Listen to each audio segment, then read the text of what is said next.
My name is Janie Ramirez, Janielandin, Ramirez, Ramirez. And my current job title is Outreach Programs Director for the College of Education.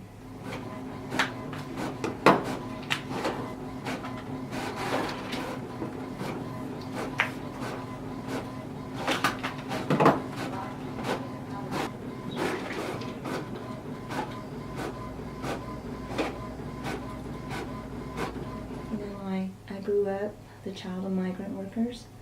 My parents used to travel from state to state following the crops.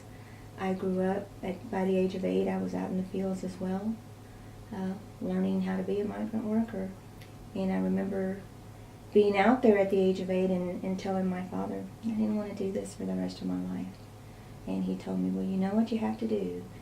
You have to stay, you have to get an education, and we want you to be smarter than us. So I was able to get my education. That was always really important to me because I understood, just as my father had explained, that education was going to be the key to help us succeed in life and to do better for ourselves. So that's what I did. I was able to attend college. My father, that was something he had always wanted for his kids. And I was the first in my family to actually go on and attend and graduate from college. It wasn't easy being first generation because I was probably one of 2 or 3 students in a classroom that looked like me. And so it was hard to find people to go to for help. And I'm so grateful that now students have so many ways that they can get help. Aside from having more individuals on campus that look like them, that can be mentors, it makes a big difference when you see other people that look like you on this campus. The first chancellor of Texas Tech was John Monfort, that would deal with diversity issues, and I was the first cultural diversity administrator for the system. I remember Chancellor Monfort, when he interviewed me for that job, showing me a picture of the chancellor's ambassadors. And when I looked at that picture, he goes, "What do you see here?" And I said, "No diversity," because it was a picture of, white students, and there was no diversity at all. And he goes, "Exactly, and that's what I want you to help me change. I want you to help change the landscape of this campus, and I don't mean the trees."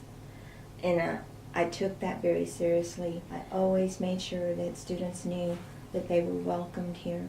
And the fact that I could tell them, I came here, I graduated from here, and I want to see you succeed here as well.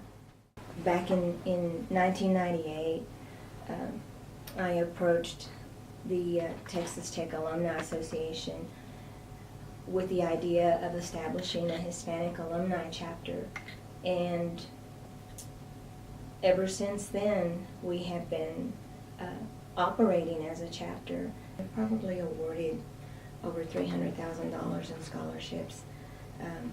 And that's as a result of forming the chapter and really getting a following of alums and donors that support our initiative to provide opportunities for Hispanic students to obtain a college education. It was something to be able to tell my 2 little boys when we lost their dad, and my 6-year-old on the way home from the funeral asked me, "Mommy, are we going to have to move?" And I said, "Why do you say that?" Because, "Well, Daddy's gone. Who's going to pay for the house?" And that's not something a child should have to worry about. But I was so thankful that I could actually embrace him and reassure him and tell him, "Kevin, Mommy has a college degree, and I have a good job, and we're going to be fine. Don't give up. Work hard. Sometimes you have to work even harder." That's sad, but a reality that in this day and age, people still see color, people still see race, never give up. Never let anyone tell you that you can't do, you know, something that you have your heart set on, something positive, but just don't ever give up. And I mean, I think that's something that I learned from my father. And perseverance was just something that he taught us, and I know that's what has kept me going all the many years.